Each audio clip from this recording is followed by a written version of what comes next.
bergabung bersama-sama. Jangan kawan-kawan. Di Pilpres 2024 Jokowi telah memanipulasi hasil pemilu 2024. Jokowi harusnya netral, tapi dia ikut jadi tim pemenangan Gibran, kawan-kawan. Ini sangat malu, kawan-kawan. Ini kita sebagai rakyat Indonesia sangat malu di luar negeri, kawan-kawan. Jokowi harusnya netral, tapi dia memanfaatkan uang negara APBN untuk memenangkan anaknya Gibran, kawan-kawan.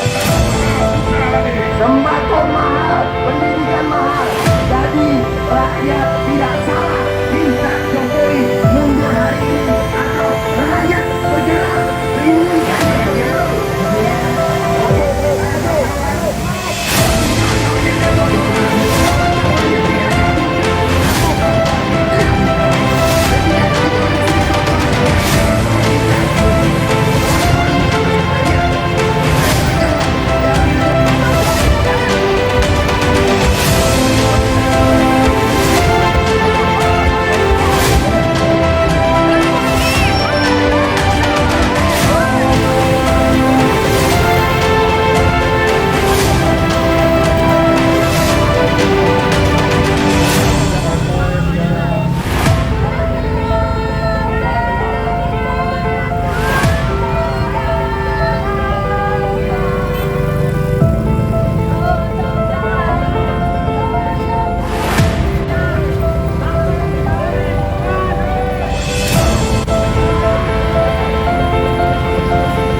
yang pada prinsipnya poin-poin yang kita sampaikan, poin-poin yang kita perjuangkan berhari-hari, bahkan sampai beberapa hari ke depan sudah mendapatkan jawaban dari anggota DPR RI. Dan ini akan kita kawal bersama. Olehnya itu, kita masih punya waktu untuk menyampaikan orasi-orasi politik di tempat ini sehingga agar tertib dan semuanya bisa terakomodir.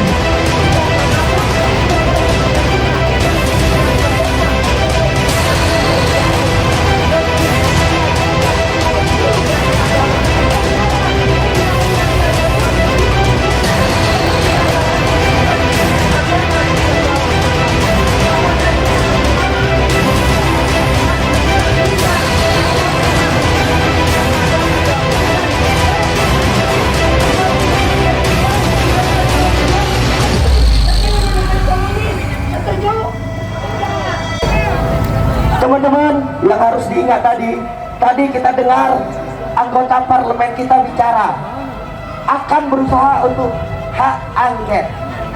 Nah, kalaupun maju hak angket tanpa memakzulkan Jokowi hanyalah omong kosong. Betul tidak? Omong kosong tidak?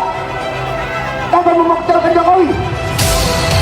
Maka kawan-kawanku semua, teman-temanku semua, persiapkan dirimu menjadi anggota parlemen jalanan. Kita harus kelar sidang rakyat untuk menghakimi Jokowi beserta kawan-kawannya. Hari ini kita di sini, ya, bukan karena dukungan paslon nomor 1, nomor 3, nggak peduli itu. Kita gak peduli siapapun yang menang, kita gak peduli.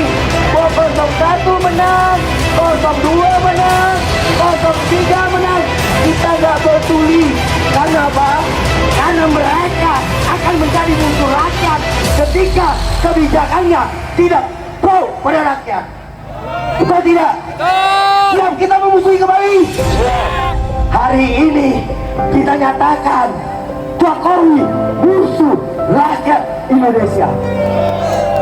Hari ini kita tegaskan Jokowi musuh rakyat Indonesia dan dia harus dimakzulkan. Bayangkan saja teman-teman, ratusan triliun uang kita dipakai untuk menggelar pemilu, hasilnya anjing banget. Pemilu curang yang kita dapat, kan babi kayak gini kan, babi kayak gini. Kita tidak butuh pemilu. Kalau itu nyapa ini gelar pemilu? Kalau curang kan selamat ratusan triliun uang kita. Betul tidak? Betul tidak? Betul tidak? Maka kita kobarkan semangat. Curang perang, curang perang. Karena rakyat sudah siap perang. Untuk tahu, lihat, negeri ini dimerdekakan dengan darah dan nyawa. Hari ini kita mempertahankan demokrasi agar jujur dan adil. Kita siap berkorban dengan darah dan nyawa. Jika curang, maka pilihannya adalah perang. Siap perang, siap perang, siap perang. Kepalkan tanganmu. Kami berjanji,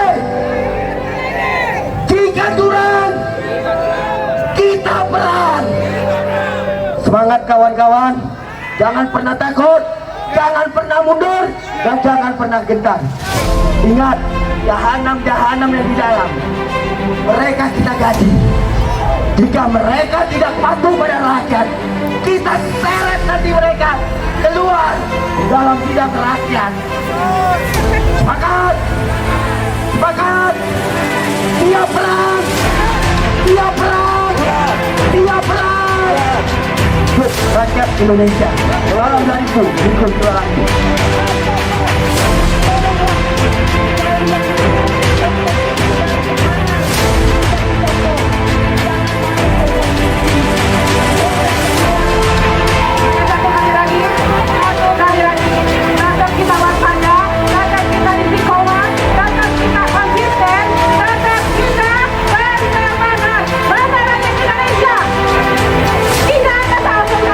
Tidak ada 02, tidak ada 03, ini adalah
Waalaikumsalam warahmatullahi wabarakatuh. Kalau Anda tidak bisa amankan, kita bikin tidak aman sekalian. Komando, benar, satu komando.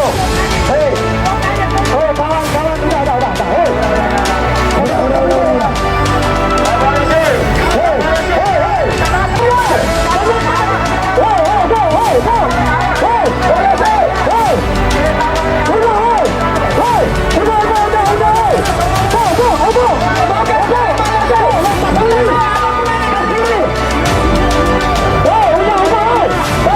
Kawan-kawan, tolong ikut komando.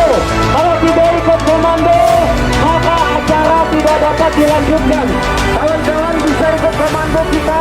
Bisa ikut komando kami, kawan-kawan. Kita orang dewasa, kita orang beradab, kita orang yang beretika. Jangan mempraktekkan kebinatangan kita. Terima kasih. Dengerin dulu. Ini kita tanya di bawah, katanya sudah aman. Kalau sudah aman, silakan lanjut orasi. Oke. Kalau sudah aman, kita tarik dulu pasukan. Ya. Aman. Oke, lanjut. Oke, makasih Pak Jaslon. Hidup rakyat Indonesia. Hidup rakyat Indonesia. Berdiri bukan sebagai representasi dari mahasiswa yang notabene adalah agent of change. Tapi saya berdiri sebagai lokomotif pemersatu bangsa, sebagai penyambung lidah rakyat yang menyampaikan bahwasanya demokrasi di Indonesia sedang tidak baik-baik saja, dan demokrasi diperkosa oleh oligarki yang kemudian menyatakan sikap bahwasanya mereka adalah orang yang menabrak konstitusi secara terang-terangan. Saudara-saudara sebangsa dan setanah air, melalui kajian panjang tentang demokrasi di Indonesia, saya dengan beberapa kelompok mahasiswa yang kemudian berbaur bersama rakyat menyebut hari ini politik yang dianut atau sistem politik yang dianut oleh Jokowi adalah sistem politik Rimahi. Kenapa politik Rimahi? Politik Rimahi dimulai dengan politik dinasti, lalu politik imitasi, lalu politik gratifikasi. Semuanya serba Rimahi. Saudara-saudara tanah air. Politik dinasti seperti apa? Bobi Nasution, Kaesang meloloskan anaknya jadi cawapres. Betul atau tidak teman-teman? Itulah politik dinasti yang harusnya tidak ada di dalam sistem politik yang ada di Indonesia. Lalu kemudian bagaimana dengan politik imitasi? Politik imitasi merepresentasikan bahwasanya segala sesuatu yang ada dalam pemerintahan Indonesia adalah sesuatu yang palsu dan tidak memiliki legitimasi. Saudara-saudara sebangsa dan setanah air, apa yang tidak memiliki legitimasi hari ini? Yang tidak memiliki legitimasi adalah ijazah dari Presiden Republik Indonesia yang harus teman-teman garis bawahi sekarang ini, teman-teman sekalian. Sampai sekarang tidak bisa menunjukkan elektabilitas bahwasanya saya punya ijazah, tidak bisa menunjukkan. Sampai orang yang kritik kepada dia diupayakan untuk dibungkam. Tapi teman-teman, berangkat dari pembungkaman tersebut, teman-teman perlu garis bawahi, Bapak Ibu perlu garis bawahi bahwasanya tahun 98 Wiji Tukul pernah menitipkan pesan kepada seluruh mahasiswa dan seluruh elemen-elemen yang melawan bahwasanya apabila usul ditolak tanpa ditimbang, dituduh subversif dan mengganggu kenyamanan, maka hanya ada satu kata, saudara-saudara sebangsa dan setanah air. Apa satu kata tersebut? Lawan, lawan, lawan, lawan, lawan. Dan hari ini lawan, lawan, lawan, lawan, lawan, lawan. Apa yang kita lawan hari ini teman-teman sekalian? Yang kita lawan adalah keberingasan oligarki untuk memenuhi birahi-birahi politik mereka, saudara-saudara sebangsa dan setanah air. Dan apabila hari ini kita memilih diam, seperti apa yang disampaikan oleh orator sebelumnya, apabila kita memilih diam, kecurangan akan bergulir seperti bola salju, saudara-saudara sebangsa dan setanah air. Di tahun-tahun berikutnya akan menjadi kecurangan dan akan terjadi penerimaan di masyarakat. Dan itulah yang harusnya tidak bisa kita jaga dan tidak bisa menjadi stimulus yang baik untuk masyarakat, saudara-saudara sebangsa dan setanah air. Saya tidak banyak menyampaikan orasi saya pada kesempatan kali ini. Saya cuma ingin menitipkan pesan kepada saudara-saudara sekalian, bahwa saudara-saudara sekalian tetap masifkan gerakan teman-teman kita sampai puncaknya pada tanggal 8. Saya bersama mahasiswa yang ada di Jakarta, kita akan konsolidasikan pada puncak tanggal 8 nantinya. Kita akan geruduk DPR MPR, saudara-saudara sebangsa dan setanah air. Satu padu untuk demokrasi.